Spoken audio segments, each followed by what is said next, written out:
வணக்கம் நேயர்களே. நமது மகாபாரதத்திலேயே மிருகங்களை வைத்து கதை சொல்லப்பட்டிருக்கிறது.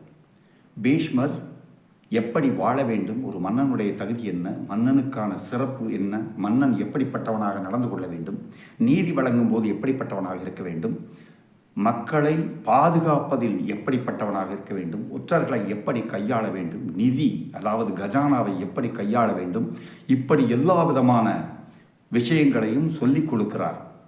யாருக்கு என்று கேட்டால் தர்மருக்கு.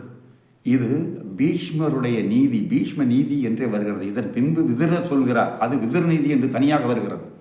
இந்த பீஷ்ம நீதியிலே மிருகங்களை வைத்து பறவைகளை வைத்து அவர் கதை சொல்லிக் கொடுக்கிறார். நிறைய விஷயங்களை தர்மருக்கு சொல்லிக் கொடுக்கிறார், அதாவது யுதிஷ்டிரனுக்கு சொல்லிக் கொடுக்கிறார். இதை பார்க்கும் பொழுது நாம் நம்ப மாட்டோம். ஏனென்றால் நம்முடைய நபர்கள் சொல்லக்கூடிய நல்லதை நாம் கேட்க மாட்டோம். நம்முடைய பெரியோர்கள், சான்றோர்கள், ஆண்டோர்கள், கடவுளோடு வாழ்ந்தவர்கள் சொல்வதை நாம் கேட்க மாட்டோம்.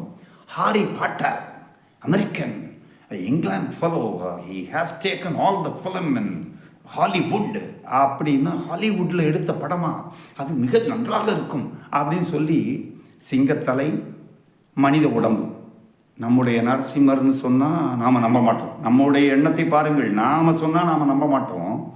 வெளிநாட்டிலிருந்து ஒருத்தன் ஹாரி பாட்டர் அப்படின்னு எடுத்தால் அதை நம்புவோம்.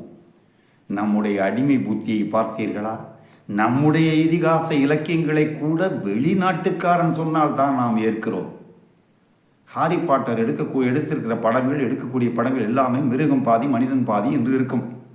குதிரை முகம், மனித உடல் இருக்கும். ஹயக்ரீவர்னு சொன்னால் நாம் நம்ப மாட்டோம். நல்லா யோசனை பண்ணி பாருங்கள். நம்பிக்கை நம்முடைய மதத்தின் மீது வைக்காமல் வேறு ஒரு வெளிநாட்டுக்காரர் மீது வைத்திருக்கின்ற நம்முடைய குற்றத்திற்கு பிற மதத்தவர் பொறுப்பாக மாட்டார்கள். நம்மை நாம் நம்புவோமா? வணக்கம்.